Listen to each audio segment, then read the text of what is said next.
یاد رکھیے سب سے پہلے جب کسی قوم کی بربادی آتی ہے تو پہلے اس کا احساس کرنا ہوتا ہے.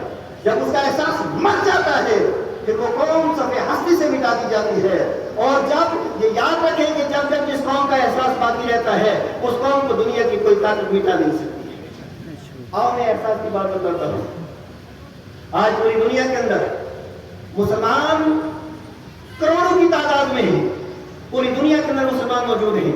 دولت مسلمانوں کے پاس، ثروت مسلمانوں کے پاس، پیٹرول مسلمانوں کے پاس، ڈیزل مسلمانوں کے پاس، سونا اور چاندی مسلمانوں کے پاس، ہیرے جواہرات مسلمانوں کے پاس، اور 50 سے زیادہ مملکتیں حکومتیں مسلمانوں کے پاس، وزارتیں مسلمانوں کے پاس، افسر مسلمان ہیں، سب کچھ مسلمانوں کے پاس ہے. یہ آج کا زمانہ کہہ رہا ہے ہمیں، یہ آج کا دور ہمیں بتا رہا ہے. آج سے 1400 سال پہلے آپ چلیے میدان بدر کے اندر چلے جائیے، میدان احد کے اندر چلے جائیے، میدان حنین کے اندر چلے جائیے. ان غزوات کو آپ دیکھیے، مصطفیٰ کریم کے صحابہ کو دیکھیے. غزوہ خندق کے اندر چلے جائیے. نہ حکومت ہے، نہ دولت ہے، نہ ثروت ہے، نہ سونا ہے، نہ چاندی ہے، نہ ڈالر ہے، نہ کوٹ ہے، نہ ریال ہے، نہ دینار ہے، نہ درہم ہے، کچھ نہیں. پیٹ کے اوپر پتھر باندھے ہوئے ہیں، پھر بھی اللہ تبارک و تعالیٰ فرشتوں کو مدد کے لیے بھیج رہا ہے. وجہ کیا ہے؟ وجہ یہ ہے، ذرا دیکھیے کہ ان کا کردار کیا تھا، ہمارا کردار کیا ہے. صحابہ کرام رضوان اللہ تعالیٰ علیہم اجمعین میدان جنگ میں تیر لگے ہیں، اور جب بندے کا آخری وقت ہوتا ہے نہ بڑی پیاس ہو لگتی ہے بندے کو. حدیث شریف میں ہے کہ جس وقت بندے کا آخری وقت ہوتا ہے اگر ساری دنیا کے سارے سمندروں کا پانی بھی اس سے پلا دیا جائے اس کی پیاس ختم نہیں ہو. یہی وجہ ہے کہ آخری وقت میں بہت سے لوگ پانی مانگتے ہیں، پانی دینا بھی چاہیے انہیں. آخری وقت ساری رسول کا تڑپ رہے ہیں، پورا بدن زخموں سے چور چور ہے، پانی مانگا. دوسرے صحابی گئے اور انہوں نے گلاس پانی کا دیا. پانی دینے ہی والے تھے، اتنے میں برابر والے نے کہا مجھے پانی دو، آخری وقت ہے، پانی کی ضرورت ہے، اتنی پیاس شدت کی ہے، بدن سارا چور چور ہے. اور فوراً اپنے ہاتھ سے اشارہ کیا مجھے ضرورت نہیں، میرے بھائی کو پہلے پانی دیا. جب ان کے پاس پہنچے اب وہ پانی پینے ہی والے تھے، برابر سے آواز آئی مجھے پانی پلاؤ. ان کی بھی وہی کنڈیشن، وہی پوزیشن، وہی حالات، وہی بدن چور چور. انہوں نے تیسرے کو دے دیا، تیسرے نے چوتھے کو دے دیا، چوتھے نے پانچویں تک پہنچایا، پانچویں نے چھٹے تک پہنچایا، چھٹے نے ساتویں تک پہنچایا. ساتویں کے بعد جب پانی کا گلاس پہنچا تو تب ان کی روح کب سے انسری سے پرواز کر چکی. اب وہ صحابی دوڑے ہوئے چھٹے کے پاس آئے، ان کا دم بھی نکل چکا تھا. پانچویں کے پاس آئے، وہ بھی جام شہادت نوش کر چکے تھے. چوتھے کے پاس آئے، وہ بھی جان آخری کے حوالے کر چکے تھے. جب پہلے کے پاس آئے، ساتوں صحابہ جام شہادت نوش کر چکے، لیکن آخری وقت میں بھی اپنی ذات پہ دوسرے کو ترجیح دی ہے. یہ کریکٹر اور یہ کردار ان کا ہے. جب کردار اتنا اعلیٰ تھا، جب کریکٹر اتنا اونچا تھا تو عالم یہ احساس حق فرماتا ہے وَلَقَدْ نَصَرَكُمُ اللَّهُ بِبَدْرٍ وَأَنْتُمْ أَذِلَّةٌ. بڑے کمزور تھے تمہارے پاس سامان زر و حق نہیں تھا، تمہارے پاس دولت و ثروت نہیں تھی، لیکن اللہ تعالیٰ ارشاد فرماتا ہے ہم نے تمہیں فتح و نصرت عطا فرمائی ہے. اب دیکھیے کریکٹر وہ، اور آج کا کریکٹر بھی میں آپ کے سامنے پیش کرتا ہوں. میں نے اپنی آنکھوں سے دیکھا کچھ میں حالات جب خراب ہوئے، چھوٹی چھوٹی بچیاں اس سڑک کے اوپر پیدل چل رہی تھی، بوڑھی عورتیں پیدل چل رہی تھی، مجبور و معذور لوگ پیدل چل رہے تھے، بیمار و لاچار لوگ پیدل چل رہے تھے. اور ہمارے معاشرے اور ہمارے سماج کے گاڑیوں والوں نے اپنا کرایہ 10 گنا زیادہ بڑھا دیا. ٹھیک ایسے ماحول کے اندر جس میں لوگوں کو راشن کی ضرورت تھی، دکانداروں نے ایک بیگ چاولوں کا جو 1000 کا آتا تھا اسے 6000 میں بیچا. ایمانداری سے بتائیے یہ ایسا ہوا کہ نہیں ہوا؟ جب کریکٹر اتنا لوٹ ہو جائے گا، جب کردار اتنا گھٹیا ہو جائے گا. ڈرائیور ہمارے بھائی ہیں، دکاندار ہمارے بھائی ہیں، مجھے موقع ملتا شاید میں بھی یہی کرتا جو انہوں نے کیا ہے. باقی کیونکہ کئی کا موقع لگا، کسی کو موقع نہیں ملا، جس کو لگا اس نے کوئی کسر نہیں چھوڑی، لوٹ اور کسوٹ میں جائی اس نے.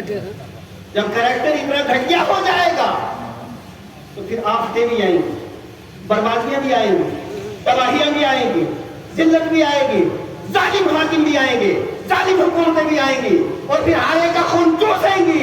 اگر حکومتوں کو نیک دل بنانا چاہتے ہو، خود نیک بن جاؤ، اللہ تعالیٰ نیکوں کو عام کر دے گا۔ حضرت اکرامی وقار، اب دوسری بات، قرآن حکیم کی ایک آیت مبارکہ کا خلاصہ آپ کے سامنے رکھوں گا۔ میرا رب فرماتا ہے کہ جو آدمی بلا وجہ کسی کو قتل کر دیتا ہے، اس کا اتنا زیادہ گناہ ہے جیسے دنیا کے سارے انسانوں کو اس نے قتل کر دیا، اور جس نے ایک انسان کی جان بچائی اس کا اتنا زیادہ ثواب ہے جیسے اس نے دنیا کے سارے لوگوں کی جان بچا دی ہے، یہ قرآن کہتا ہے۔ اب میں عام حضرت کو واضح طور پہ کہوں گا، ہمارا صوبہ جموں بڑی قربانیاں دی ہیں، ہمارے صوبہ جموں میں 47 میں قربانیاں صوبہ جموں کی، اور 65 میں قربانیاں صوبہ جموں کی، 71 میں قربانیاں صوبہ جموں کی، اور یہ 2025 میں قربانیاں صوبہ جموں کی۔ ہم نے تو آج تک لاشیں اٹھائی ہیں، اور سالجیہ سے لے کر کے RS پورا تک لاشیں اٹھائی ہیں، 350 کلومیٹر تک کے بارڈر پر لاشیں اٹھائی ہیں، یہ سارا نقصان ہوتا رہا۔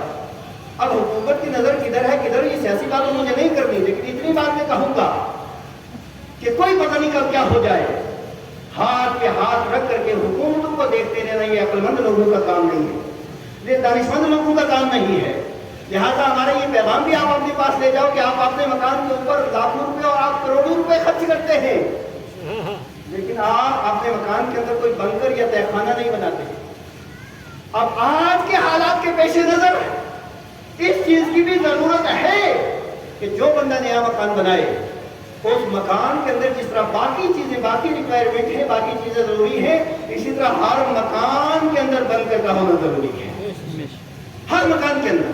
لیکن ٹیکنیکل آدمی سے رابطہ بھی کر لینا، ایسا نہ بنائے کہ آکسیجن ہی نہ ہو تو اور زیادہ پریشانیاں آ جائیں۔ اور اس کے ساتھ ساتھ جو ہر ایک مکان کے اندر یہ ہونا چاہیے، اب اگر حکومت آپ کو کچھ دیتی ہے تو ٹھیک، نہیں دیتی تو تب بھی آپ کی مدد عام طرح کے تحقیق کام آپ کو کرنا ہے، اور اس کی ضرورت کبھی پڑ سکتی ہے۔ حالات اس طرح کے ہیں دونوں ملکوں کے، لیکن دونوں ملکوں کے حکمرانوں سے ہم یہ کہنا چاہیں گے، بہت کچھ خرابہ ہو گیا، بہت لوگوں کا نقصان ہو گیا، جانی نقصان ہوا ہے، مالی نقصان ہوا ہے، تباہی ہوئی ہے، بربادی ہوئی ہے، ہر گھر کے اندر یہ کہانی ہے۔ اس وجہ سے ضرورت اس بات کی ہے کہ ٹیبل ٹاک ہو، آپ میں بیٹھے، اور بیٹھنے کے بعد ایسا حل نکالے تاکہ یہ جموں کشمیر کے پورے خطے کے اندر، بالخصوص ہمارے جموں کشمیر، ہمارے جموں کے اندر یہ جتنے لوگوں کا جو نقصان ہو چکا، آئندہ یہ نقصان نہ ہو۔ اللہ تبارک و تعالیٰ انہیں یہ سمجھنے کی توفیق عطا فرمائے۔ حضرت گرامی وقار، مجھے جو حیرت ہوتی ہے سب سے زیادہ وہ یہ ہے، میڈیا، انگریزی میں کہا جاتا ہے، اردو میں جس کا نام صحافت ہے، اور صحافت کا کام کیا ہوتا ہے، میڈیا کا کام کیا ہوتا ہے؟ تحقیق کرنا، تفتیش کرنا، اور پھر حقائق کو قوم کی عدالت میں لا کر کے پیش کرنا تاکہ لوگ اس کا فیصلہ کریں۔ لیکن میڈیا آج کیا ہے؟ جنگ نہ ہو تو جنگ کروانے والا میڈیا، نفرت نہ ہو تو نفرت پھیلانے والا میڈیا، ظلم نہ ہو تو ظلم کروانے والا میڈیا، اور اس کے علاوہ معاشرے کے اندر انتشار نہ ہو تو انتشار پھیلانے والا میڈیا۔ ایمانداری سے بتائیے یہ میڈیا اس طرح کا ہو چکا ہے کہ نہیں ہو چکا؟ اور تعجب یہ ہے کہ سوشل میڈیا کو ہم کیا کہیں، اس پہ تو جو جس کی مرضی ہے کہتا پھرتا ہے، لیکن نیشنل میڈیا، ذمہ دار میڈیا، اس کا بھی وہ کردار اتنا گھٹیا ہو چکا ہے کہ اب آج کے دور کے اندر بہتر یہ ہے کہ میڈیا سے دور رہیں گے تو انسان کا ذہن بھی سکون رہے گا، اور انسان کے کام بھی بچے رہیں گے۔ حضرت گرامی قدر، میڈیا کو بھی اپنے ملک کی ترقی کے لیے درست ہونا اور اپنا جملہ درست کرنا ضروری ہے۔ اور اس کے ساتھ ساتھ بس آخری بات کے اوپر میں گفتگو اپنی ختم کروں گا۔ بہت نفرتیں ہو چکی ہیں، بہت ایک دوسرے کی پگڑی ہم اچھال چکے، بہت ایک دوسرے کو ہم ذلت کے اندر دھکیلنے کی کوشش کر چکے، ذلت اور رسوائی کا سبب ہم ایک دوسرے کے لیے بن چکے، بہت ہو گیا۔ آپ اس سبب کے اندر اتحاد رکھیے، اتفاق رکھیے، اور درگزر کرنے کا ملکہ اپنے اندر پیدا کیجئے، اور ایک دوسرے کو معاف کرنے کا ہنر اپنے اندر پیدا کیجئے۔ اسی کے اندر ملت کی فلاح بھی ہے، بقا بھی ہے، تعمیر بھی ہے، ترقی بھی ہے، عزت بھی ہے، وقار بھی ہے۔ اور ابھی آپ نے دیکھا کہ پچھلے دنوں وقت کی جب حالات خراب ہو، اس سے پہلے وقت کرنی ہوئی بل پیش ہوا۔ اب وہ کورٹ ہے، اس وجہ سے اس کے اوپر کوئی ہم زیادہ کچھ بات نہیں کریں گے، لیکن اتنی بات یاد رکھیے کہ یہ وقت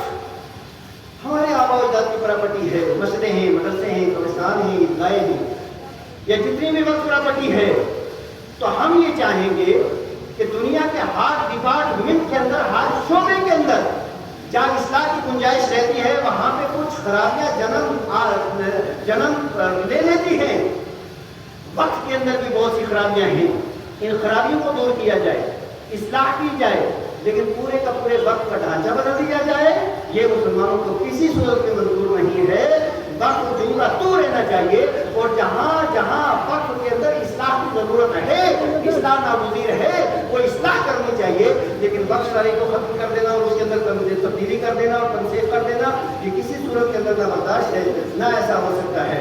حضرات کرام وقار، میں نے یہ چند واقعہ حضرات کی بارگاہ میں گزارش کی ہیں، اب اصلی بات کہہ کر کے میں آپ کو ختم کروں۔ حضرات گرامی، مسلمان امت کی کامیابی آگے بڑھنے میں بھی ہے، پیچھے ہٹنے میں بھی ہے۔ ایک معاملے میں آگے بڑھنا ہے اور ایک معاملے میں پیچھے ہٹنا ہے۔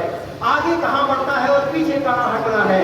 جہاں تعلیم و ترقی کی بات آئے آگے بڑھنا ہے، تعلیم و تربیت کی بات آئے آگے بڑھنا ہے، جہاں پہ ہماری اسکولنگ کی بات آئے آگے بڑھنا ہے، طالب یونیورسٹی کی بات آئے آگے بڑھنا ہے، تجارت کی بات آئے آگے بڑھنا ہے، لیکن جب کردار کی بات آئے پیچھے ہٹنا ہے، عمل کی بات آئے پیچھے ہٹنا ہے، عقیدے کی بات آئے پیچھے ہٹنا ہے، اور اتنا پیچھے ہٹنا، اتنا پیچھے ہٹنا، اتنا پیچھے ہٹنا کہ صحابہ کا کردار ہماری زندگی کے اندر نظر آئے۔ عمل صحابہ کرام جیسا، عقیدہ صحابہ کرام جیسا، کردار صحابہ کرام جیسا، کریکٹر صحابہ کرام جیسا، اور حمیت صحابہ کرام جیسی، غیرت صحابہ کرام جیسی۔ جب غیرت صحابہ والی ہوگی، حمیت صحابہ والی ہوگی، کردار صحابہ والا ہوگا، کریکٹر صحابہ والا ہوگا، عقیدہ صحابہ والا ہوگا، ایمان صحابہ والا ہوگا، اللہ کی رحمت ہمارے شانہ بشانہ جلدی ہمارے ساتھ نظر آئے گی۔